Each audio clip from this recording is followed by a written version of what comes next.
आज का जो टॉपिक है क्या है, द्विघातीय समीकरण के शून्यक निकालने की विधि। तो देखो हम लोग दूसरे चैप्टर में भी इस चीज को पढ़ चुके ना कि गुणनखंड कैसे निकाला जाता, द्विघातीय बहुपद या द्विघातीय समीकरण का किस प्रकार से गुणनखंड ज्ञात किया जाता है। एक तो है क्या आपका गुणनखंड विधि द्वारा, दूसरा क्या है पूर्ण वर्ग विधि द्वारा। यहां पर मेन यही टॉपिक आपको समझना है।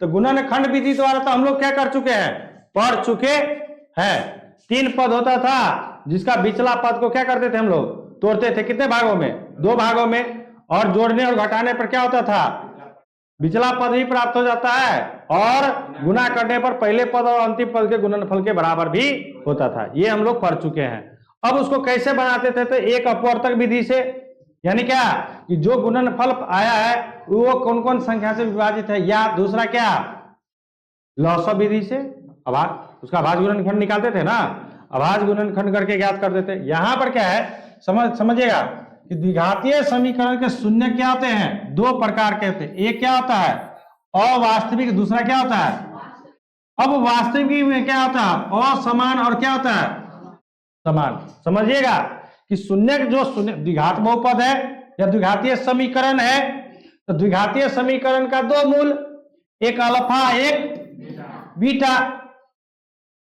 अवास्तविक कहने का मतलब क्या है, अवास्तविक कहने का मतलब क्या है कि इसमें अल्फा और बीटा का मान नहीं निकलेगा। तो जिस द्विघातीय समीकरण को हल करने पर अल्फा और बीटा का मान नहीं निकले उसको क्या कहेंगे, अवास्तविक कहेंगे। उसका क्या कहेंगे, अवास्तविक हल कहेंगे। किसका, द्विघातीय समीकरण का। अब जिसमें अल्फा और बीटा का मान निकले, जिसमें अल्फा और बीटा का मान निकले, यानी इसमें जो है ना अल्फा भी ज्ञात होगा और बीटा भी ज्ञात होगा, अब अल्फा और बीटा ज्ञात होगा। तो अब ये जो वास्तविक है ये कितने भागों में है, 2 भागों में बढ़ता है। कौन कौन, एक होता है असमान, एक होता क्या, अब असमान कहने का मतलब क्या, समान कहने का मतलब क्या, यदि असमान का मतलब क्या कि यदि अल्फा का मान इसमें 2 है तो बीटा का मान क्या होगा 3 होगा, यानी दोनों क्या है अलग अलग है, यानी अल्फा का मान भी क्या होगा अलग होगा और बीटा का मान भी क्या होगा अलग होगा। और यदि समान है तो अल्फा का जो मान होगा वही क्या होगा, यानी इसमें अल्फा नॉट इक्वल टू क्या बीटा, और इसमें क्या अल्फा इक्वल टू बीटा। समझ में आ रहा है। अभी सब समझाएंगे कि कैसे हम पहचानेंगे कि समान होगा कि असमान होगा, कैसे हम जांचेंगे। कोई समीकरण दे दिया, कहेगा कि बताओ इसका प्रकृति क्या है, इसका हल समुच्चय कैसा है, समान होगा इसका कि असमान होगा। तो चलिए हम लोग चलते हैं इसको जांचने के लिए। कैसे जांच करेंगे, तो देखिए हमारे पास क्या होता है ना कि जो द्विघातीय समीकरण का जो व्यापक रूप है वो क्या है, ax² प्लस क्या bx प्लस क्या c बराबर क्या 0। तो देखिए इसमें क्या है, एक d निकाला जाता है। क्या है d को क्या कहते हैं इंग्लिश में डिस्क्रिमिनेंट, या हिंदी में क्या कहा जाता है विविक्तर या विवेचक। इस d को विवेचक या विविक्तर कहा जाता है। इंग्लिश में क्या कहा जाता है डिस्क्रिमिनेंट, क्या कहा जाता है डिस्क्रिमिनेंट। तो समझ गए। अब ये लिख दिए कि डी जहां क्या है विवेचक है या विविक्तर है, ठीक है ना। तो डी कैसे निकालेंगे, तो डी निकालने के लिए देखिए क्या है कि पहला कंडीशन आपको क्या दे रखा है, जब अवास्तविक होगा या काल्पनिक होगा तो उस समय जब निकालेंगे तो डी का मान क्या होगा 0 से छोटा होगा। 0 से क्या होगा छोटा, तो 0 से छोटा क्या ऋणात्मक, 0 से छोटा क्या होता है ऋणात्मक, 0 से बड़ा होगा तब ना धनात्मक। आप हम लोग संख्या रेखा पढ़े हैं ना बच्चों, ये जो हमारा क्या है 0 है, तो 0 के दाईं और क्या 1 2 3 और इधर क्या -1 माइनस, यानी 0 से जब छोटा की बात करेंगे तो छोटा क्या होता है ऋणात्मक में होता है, और जब 0 से बड़ा की बात करेंगे तो धनात्मक की बात होगा। तो जब डी का मान 0 से क्या हो जाए छोटा हो जाए, जब डी का मान क्या हो जाए 0 से छोटा हो जाए, छोटा का मतलब क्या इस ये बड़ा है ना, 0 बड़ा है और डी क्या है, छोटा है। जिधर मुंह खुला रहता है वो क्या होता है, बड़ा होता है। तो इधर वाला क्या है आपका, छोटा है। तो छोटा का मतलब क्या, ऋणात्मक। 0 की बात कर रहा है तो 0 से छोटा क्या होता है, ऋणात्मक में वैल्यू आता है। तो ये जब डी का मान क्या हो जाए, ऋणात्मक में हो जाए, तो उस समय उसका क्या होगा, अवास्तविक या काल्पनिक होगा। अर्थात उस समय में उस समीकरण का अल्फा और बीटा का मान ज्ञात नहीं होगा। पहला क्लियर है। दूसरा है कि वास्तविक और असमान के लिए कंडीशन क्या है, कि जब डी का मान क्या होना चाहिए, 0 से बड़ा। 0 से क्या होना चाहिए, तो 0 से बड़ा का मतलब क्या, धनात्मक। 0 से बड़ा का मतलब क्या, धनात्मक। तो जब 0 से बड़ा होगा अर्थात b² - 4ac ग्रेटर देन क्या, 0, यानी b² - 4ac का मान जब 0 से क्या हो जाए, बड़ा हो जाए, तब क्या होगा, तब वास्तविक और असमान। जब b² - 4ac का मान 0 से क्या हो जाए, छोटा हो जाए, यानी ऋणात्मक हो जाए, तब उस समय क्या होगा, अवास्तविक या। 2 कंडीशन समझ में आ गया। तीसरा कंडीशन है कि वास्तविक है लेकिन समान है। समान का मतलब क्या है, यहाँ अल्फा बराबर क्या, बीटा। यहां पर alpha not equal to beta, ठीक है ना। यहां पर अल्फा और बीटा आपस में बराबर नहीं होगा। तो उसके लिए कंडीशन क्या था कि b² - 4ac ग्रेटर देन 0। और जब समान होगा तो d क्या हो जाएगा, 0 हो जाएगा। अर्थात b² - 4ac बराबर कितना, 0। कोई दिक्कत है इतना में, जहां a क्या होता है, x² का गुणांक, b क्या होता है, x का गुणांक, और जो c होता है बच्चों क्या होता है, अक्षर पद। अब इस पर हम लोग एक क्वेश्चन बनाते, जैसे कि दे दिया कि 3x² - 4x + 5 का प्रकृति बताए। प्रकृति का मतलब क्या, प्रकृति का मतलब क्या, कि ये इसका जो हल होगा वो किस प्रकार का होगा। प्रकृति क्या करें, ज्ञात करें। दिया हुआ क्वेश्चन आपके बुक में, बहुत सारा क्वेश्चन में दिया हुआ है, ठीक है ना।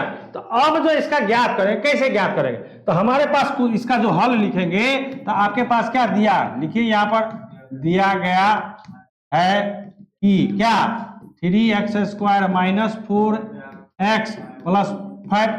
तो सबसे पहले क्या ज्ञात कीजिए, हमको डी ज्ञात करना है। यहां पर ना हम प्लस लेंगे, ना ग्रेटर लेंगे, ना लेस लेंगे, कुछ नहीं लेंगे, वो हमके अपने आप आ जाएगा। वो क्या हो जाएगा, हमको अपने आप आ जाएगा। तो d बराबर क्या फॉर्मूला होता है, b² - अभी पढ़े हैं। अब आपको पता है कि यहां पर b है, a है और c है। तो a जो होता है बच्चों, x² का गुणांक होता है। तो x² यानी वर्ग का, वर्ग वाला कौन है, ये है ना। तो a के साथ क्या कितना है, 3, a की जगह पर कितना है, 3। क्योंकि देखिए व्यापक रूप जो होता है क्या होता है, ax² प्लस क्या, bx प्लस c। तो वर्ग वाला के साथ अब यहाँ पर ay² दे दे या az² दे दे, उससे हमको कोई लेना देना नहीं है। हमको केवल वर्ग वाला के साथ जो रहेगा वो क्या होगा, a होगा। क्या होगा, a होगा। तो a हमारा कितना हो गया, 3। उसमें भी क्या, चिन्ह के साथ, प्लस रहेगा तो प्लस लेंगे, माइनस रहेगा तो माइनस।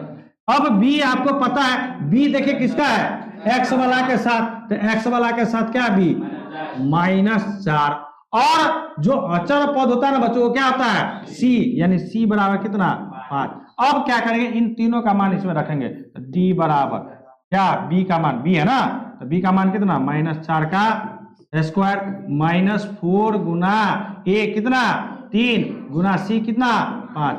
-4 का स्क्वायर कितना बच्चों, 16 -4 तिया 12, 12 पंचे 60, यानी d बराबर कितना आ गया बच्चों, 60। माइनस ज्यादा है, प्लस कम है, तो 10 में से 6 घट गया कितना, 4।